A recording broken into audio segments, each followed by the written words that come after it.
నేను చూసుకుంటానంటే అభివృద్ధి కార్యక్రమాలన్నింటికీ కూడా తెలుగుదేశం పార్టీ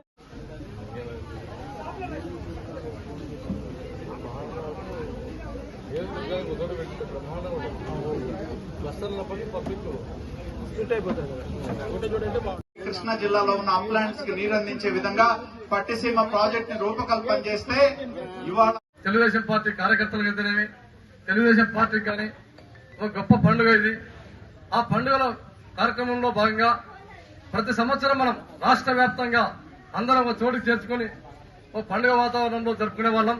కానీ మొన్నటి రోజున గౌరవ ప్రధానమంత్రి వర్యులు శ్రీ నరేంద్ర మోదీ గారు కొంచెం దేశం క్రైసిస్ లో ఉంది ఫ్యూయల్ అని చెప్పంటే అందులో భాగంగా మీరు కొన్ని ఖర్చులు తగ్గించుకోవాలని చెప్పంటే అందులో భాగంగా ఒక అడుగు ముందరికేసి మన అధినాయకత్వం అయినటువంటి శ్రీ నారా చంద్రబాబు నాయుడు గారు ఆంధ్రప్రదేశ్ నుంచే మొట్టమొదటిసారిగా మహానాడు కార్యక్రమాన్ని డిజిటల్ రూపంలో ఎక్కడికెక్కడ ఈ సమావేశాలు ఏర్పాటు చేయాలని చెప్పేసి చెప్పడం జరిగింది.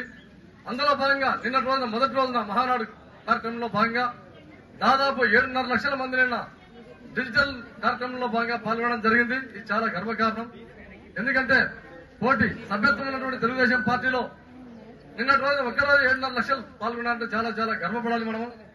అంతేగాక నిన్నటి రోజు మహానాడు కార్యక్రమంలో భాగంగా గౌరవ ముఖ్యమంత్రి వర్యులు నారా చంద్రబాబు నాయుడు గారు అయితేనేమి మరియు మన యువ నాయకుడైనటువంటి యువ సారథైనటువంటి 4 పదుల వయసులో 44 ఏళ్ల వయసులో మొట్టమొదటిసారిగా వర్కింగ్ ప్రెసిడెంట్ హోదాలో 44వ మహానాడు సభలకు ఆయన కూడా నిన్న రోజున మన కర్నూలు గురించి బ్రహ్మాండంగా ఒక వాక్యం చెప్పడం జరిగింది నారా లోకేష్ గారు.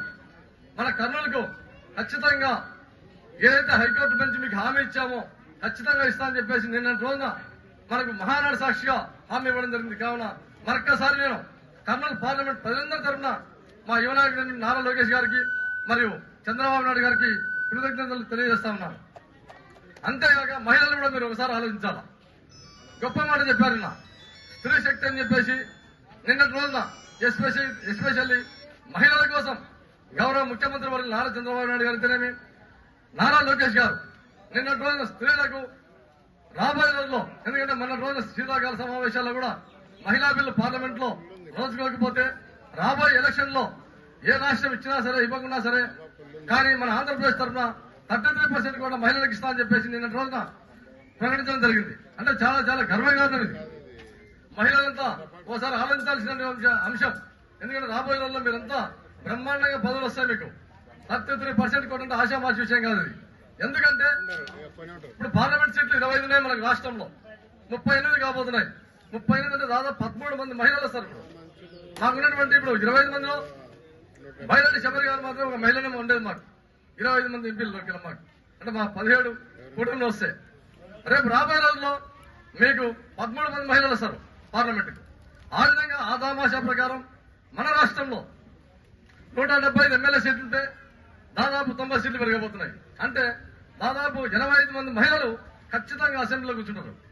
ఈ విధంగా ఇంత పెద్ద స్థాయికి మనం నిన్నటి రోజున గౌరవ ముఖ్యమంత్రి వర్యులు గట్టిగా హామీ ఇవ్వడం జరిగింది.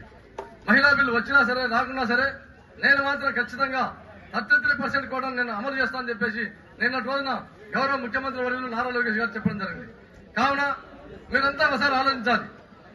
తెలుగుదేశం పార్టీ అంటే బడుగు బలహీన వర్గాల కోసం పెట్టినటువంటి పార్టీ కాబట్టి అందులో భాగంగా మీ అందరికీ తెలిసే విషయమే తుంగభద్ర ఇతరులైనటువంటి గ్రామాల్లో ఇవి ఇంతకు ఆంధ్రప్రదేశ్ గ్రామాల తెలంగాణ గ్రామాలని కన్ఫ్యూజన్ ఉన్నటువంటి క్రమంలో మన గ్రామానికి పంచలింగాల గ్రామానికి ఒక ఎంపీటీ స్థాయిలో నిన్నటి మొన్నటి వరకు మీలో మధ్యలో ఉన్నటువంటి నాకు ఒక ఎంపీ స్థాయి ఇచ్చారంటే ఒకసారి మీరంతా ఆలోచించాలా.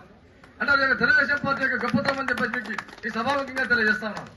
కావున రాబోయే రోజుల్లో మీరు మనమంతా మన కార్యకర్తలకు అందరూ ప్రతి ఒక్కరికి న్యాయం జరగాలంటే తెలుగుదేశం పార్టీ జరుగుతుంది. కాబట్టి రాబోయే రోజుల్లో రాబోయే లోకల్ బాడీ ఎలక్షన్స్ లో మనమంతా ఏకతాటి మీదకి వచ్చి ఖచ్చితంగా ఎమ్మెల్యే గారి ఆధ్వర్యంలో విష్ణువర్ధన్ రెడ్డి గారి యొక్క ఆధ్వర్యంలో మనం ఖచ్చితంగా బ్రహ్మాండంగా మంచి మెజార్టీతో అన్ని స్థానాలు కైవసం చేసుకోవాలని చెప్పేసి కోరుకుంటూ, ఎందుకంటే ఈ మహానాడు కార్యక్రమాన్ని తాండపాటు క్లస్టర్ గా పెట్టినటువంటి కార్యక్రమంలో భాగంగా బ్రహ్మాండంగా తెలుగుదేశం పార్టీ కార్యకర్తలందరూ బ్రహ్మాండంగా హాజరయ్యారు ఈరోజు.